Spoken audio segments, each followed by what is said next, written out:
দর্শক আরো জানাতে তিতুমির কলেজের সামনে থেকে যোগ দিচ্ছেন সহকর্মী আশরাফুল আলম আকাশ। আকাশ, কি অবস্থা একটু জানাবেন।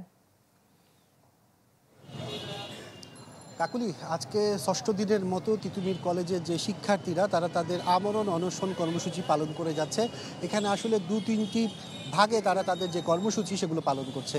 যারা আমরণ অনশন কর্মসূচি পালন করছে তারা কিন্তু তাদের সেই কর্মসূচিতে আছে। এখন পর্যন্ত 12 জন শিক্ষার্থী কিন্তু এই আমরণ অনশন কর্মসূচিতে অংশগ্রহণ করেছে।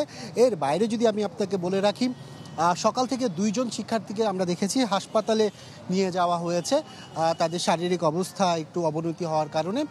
আবার কিন্তু আমরা দেখছি হাসপাতালে চিকিৎসা নেওয়ার পরে কিন্তু অনশনরত শিক্ষার্থীরা এখানে আসছেন। এর বাইরে কিন্তু গতকাল রাতেই আন্দোলনরত শিক্ষার্থীদের পক্ষ থেকে জানানো হয়েছে আজ সকাল 11টার পর থেকে আপনার মহাখালী রেলগেট থেকে শুরু করে আমতলী এবং গুলশান লিং রোড এগুলো অবরোধ করা হবে। তবে এখন পর্যন্ত আসলে আমরা তাদের কাউকে দেখতে পাচ্ছি না। তাদের সাথে কথা বলে যেটি জানতে পেরেছি আরও কিছুক্ষণ পর তারা তাদের এই অবরোধ কর্মসূচি শুরু করবে।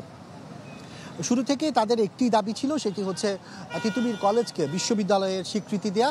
সেই দাবির প্রেক্ষিতে মূলত তারা দীর্ঘদিন ধরে আন্দোলন করে আসছে। এর প্রেক্ষিতে গত 6 দিন ধরে টানা আমরণ অনশন কর্মসূচি। এর বাইরে তাদের যে আন্দোলন প্রতিদিন কিন্তু আমরা দেখতে পাচ্ছি যে গুলশানের তাদের কলেজের সামনে যে গুলশান লিং রোড সেটিও কিন্তু প্রতিদিন গত 5 দিন ধরে কিন্তু ব্লক করে রাখা হচ্ছিল। আর আজকে তারা এর প্রসারটা আরও বৃহৎ করেছে। সেক্ষেত্রে দেখার বিষয় হচ্ছে এখন আসলে যখন তারা এই অবরোধ করবে তখন আসলে কোন দিকে যাচ্ছে বিষয়টি। আমরা এখানে পুলিশ সদস্য যারা আছেন তাদের উপস্থিতি লক্ষ্য করেছি। এর বাইরে এখানকার যারা শিক্ষার্থীরা আছেন তারাও কিন্তু প্রস্তুতি নিচ্ছেন তাদের পরবর্তী কর্মসূচি পালন করার জন্য। আর এর সব মধ্যে কিন্তু যারা সাধারণ মানুষ আছেন, পথচারী আছেন, এদের ভোগান্তি কিন্তু আমরা দেখেছি দীর্ঘ হচ্ছে। কারণ পথচারীদের যে আসা যাওয়ার বিষয়, যে গাড়ি চালকরা আছেন তারা কিন্তু তাদের গাড়ি নিয়ে কিন্তু এই রাস্তা দিয়ে আর চলাচল করতে পারে না। আর সেই ক্ষেত্রে কিন্তু আজকে দেখতে পাচ্ছি যে তারা বিশাল একটি জায়গায় অবরোধ করার ঘোষণা দিয়েছে, কিন্তু এখন পর্যন্ত তারা কিন্তু সেই অবরোধ কর্মসূচি শুরু করেনি। আর শিক্ষার্থীদের সাথে কথা বলেছি, তারা বলেছে আরও কিছুক্ষণ পর তারা তাদের এই অবরোধ কর্মসূচি শুরু করবে। তাহলে মূলত এই ছিল এখানকার বর্তমান পরিস্থিতি।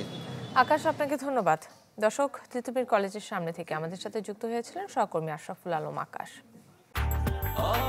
ব্রেকফাস্ট, টিফিন কিংবা স্ন্যাক টাইমে মজাদার আয়োজন মানে অল টাইম ব্রেড।